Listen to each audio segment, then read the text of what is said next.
This is an introduction to the components of a Blackboard course. First, on the left-hand side, we have the course menu. At Westmoreland, we have a standardized course menu, which includes, at the top will be the course name. Next, we have an area called Begin Here. Begin Here is a starting point at the beginning of the semester where you can add information on how students are to proceed through your course. Next, we have Announcements. Announcements is used to announce various information about the course throughout the semester. Next is Syllabus. Syllabus contains the course syllabus, the course schedule, and the course outline.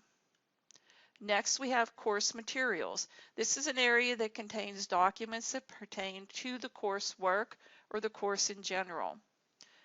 Next, you will see assignments. Now, assignments contains assignments, quizzes, and exams. Course materials and assignments are used a little differently with different faculty. Sometimes in the assignments area, people will add their lectures and all their coursework that the students need to do. And then in the course materials area, they may put things that pertain in general just to the course itself. We leave this up to the discretion of the faculty. Next, we have the area called Tools. Tools contains tools that will be used in the course, such as My Grades, Send Email, and Discussion Board. Next, we have the Westmoreland Library link. This contains information for connecting to the Westmoreland Library in Founders Hall, Youngwood. Next, we have Westmoreland Resources. This area contains instructor contact information and various Westmoreland contacts and resources that can be used by students throughout the semester. Lastly, we have Blackboard Help.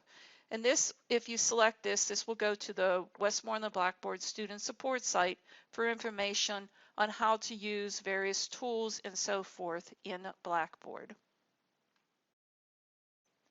Next, you will see the control panel. The control panel is used for all course administration by the instructor. Faculty are the only ones that have access to the control panel. Students do not see it at all. Within the control panel, you will see an area called Content Collection. This is a course holding area for files to be used in the class. Files can be added one at a time, or multiple files can be added all at once. Next is Course Tools. The Course Tools contains all the available tools for a course. It also contains the tools for creating tests, surveys, and polls.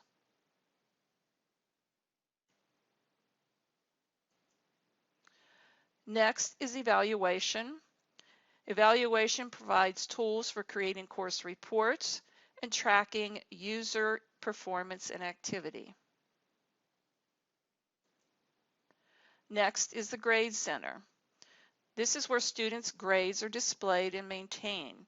You can access the full Grade Center, or you can access an area that shows only the items that need to be graded. This is the Needs Grading area.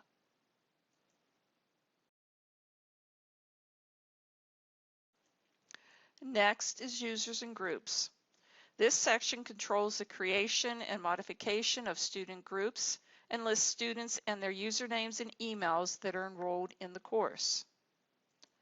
Next is Customization. This area is used to change the properties of the course, such as availability, tool availability, and the overall appearance of the course. Next is Packages and Utilities. You can import, export, and archive your course, copy all or part of the course, and import course cartridges by using this area.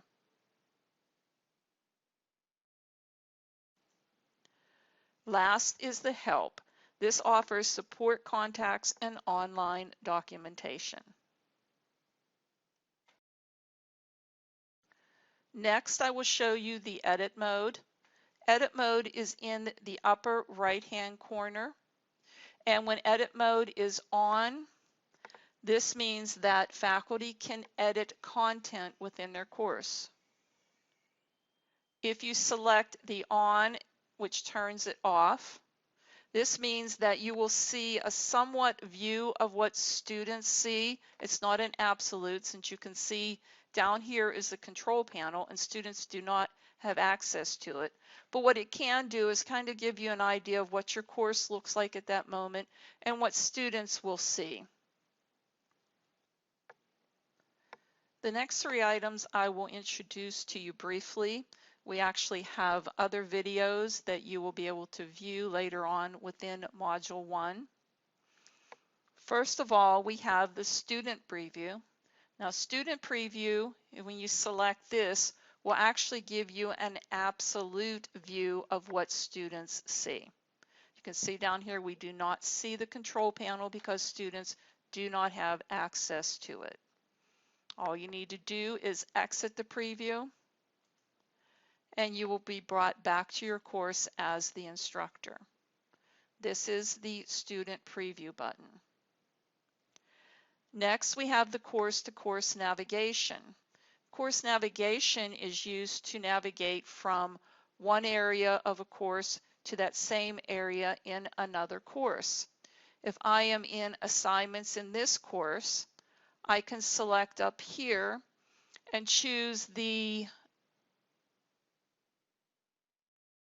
17 Spring Business 140, and notice I am pushed into the 17 Spring Business 140 WB course in the assignments area.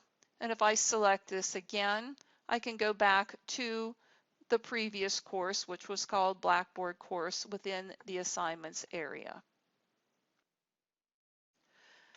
The last item I want to show you is a global navigation area called My Blackboard.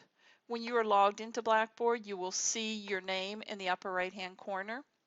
If you click the drop down next to it, you will see where students are able to access things like discussion board posts for all their courses, grades for all their courses, and a calendar for all their courses.